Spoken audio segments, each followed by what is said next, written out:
we are going to discuss hypothalamus.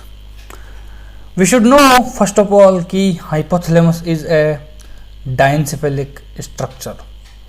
It is situated in diencephalon, right? Diencephalon.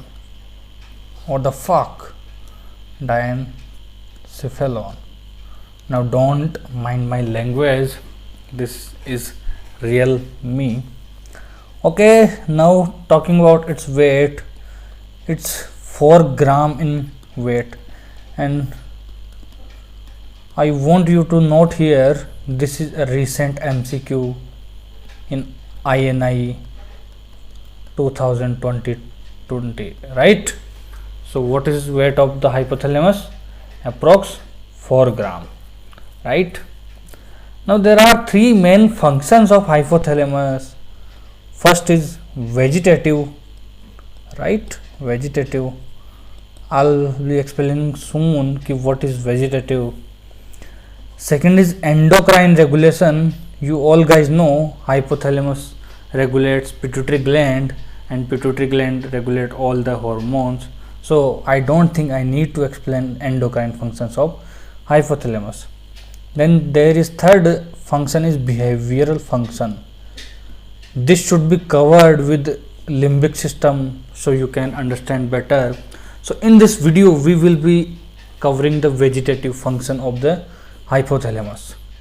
So starting with first vegetative function, this is cardiovascular system, right?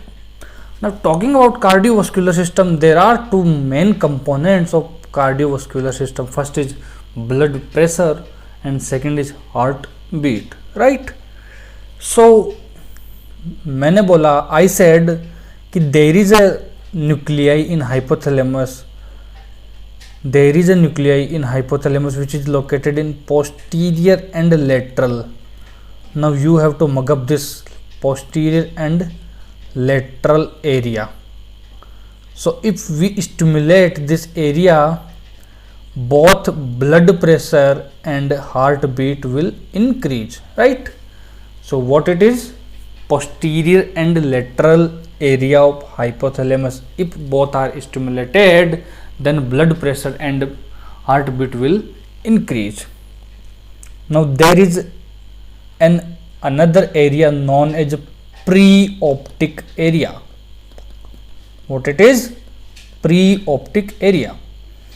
If stimulated preoptic area, it will decrease blood pressure and it will decrease the heartbeat also. So talking about CVS, there are 2 main areas, posterior and lateral areas and preoptic areas, right? Now coming to the temperature portion. Temperature is mainly regulated by preoptic area. Temperature is regulated by preoptic area. Third is water regulation. Pardon my sorry.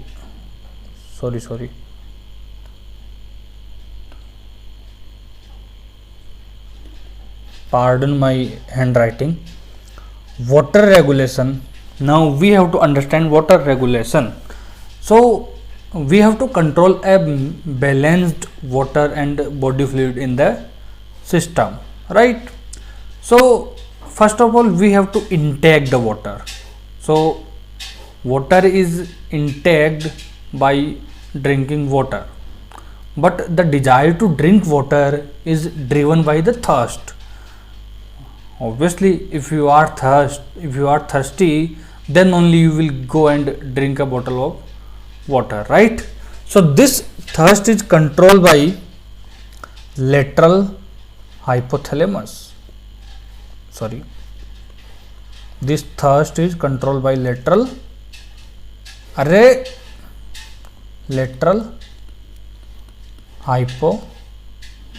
hypothalamus, right? Now whenever this lateral hypothalamus is stimulated, to be precise, there is a thirst center in lateral hypothalamus. Whenever this thirst center is stimulated, you will get thirsty and you will run after the water, like all the Rajasthanis run after the water. No hate to Rajasthanis, because I am one of them.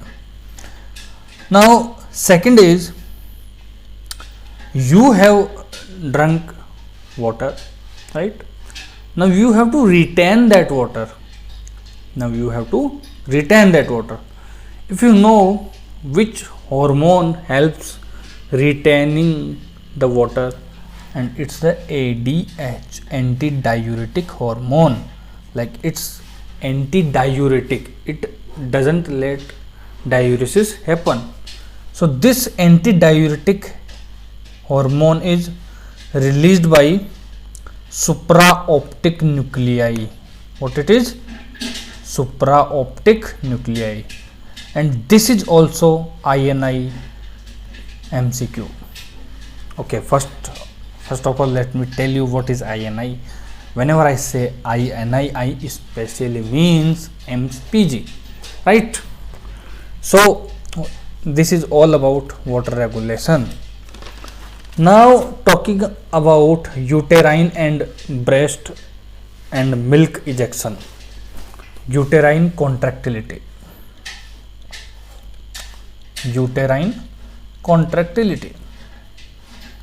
Now the question arises, when do we need uterine contractility? Obviously at the time of delivery. So there is a paraventricular nuclei. Stimulation of this paraventricular nuclei will increase the release of oxytocin. Now what this oxytocin will do? This will contract the muscles of uterus, contraction of uterus, right? And also it has got another function, which is contraction of myoepithelial cells around the alveoli of the breast. So what will happen? The milk ejection will take place. Now note this myoepithelial, okay? This is important. Contraction of myoepithelial. Now talking about fifth function, vegetative fifth function of the hypothalamus, it's GIT motility and feeding. Starting with feeding, there is a nuclei, we call that satiety center. What we call it? Satiety center. Again, pardon my handwriting, because I am making this video after a long time due to some health issues. So this satiety center is located on ventromedial nuclei. I hope you guys will adjust with this short form. So this is ventromedial nuclei. Satiety means if this center is stimulated, you will feel like, I don't want to eat, I am satisfied, I don't need to eat. But what is the center which makes us eat? So there is a hunger area. As the name suggests, if we stimulate this hunger area, what will happen? We will tend to eat more, right? So this hunger area is located in lateral hypothalamus area.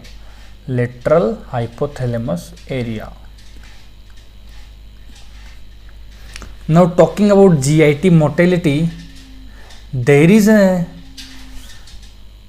mammillary body, there is a mammillary body, okay, let me write mammillary body, which controls GIT motility. Okay, so these are the vegetative function of hypothalamus, right? Now we will talk about some lesions of the hypothalamus. Hypothalamus lesions, you can call it applied physiology of hypothalamus. Hypothalamic lesion, it is seen in laboratory experiments कि if there is bilateral lesion of lateral hypothalamus area, then people or person will stop drinking water, obviously not alcohol. It will the person will stop drinking water and will stop eating. Yeah, eating say I'm also getting hungry, so I need to pile up the video. Okay, while bilateral lesion of ventromedial will result in excessive hunger and excessive drinking. I hope guys you can understand my handwriting. If you are listening with focus, then you can obviously understand this handwriting, and if you are not listening, then there is no use of watching this video. And I'll not ask you to share this video, because if someone needs, he will come and watch this by himself. So thank you guys for cooperating with me. See you in the next video.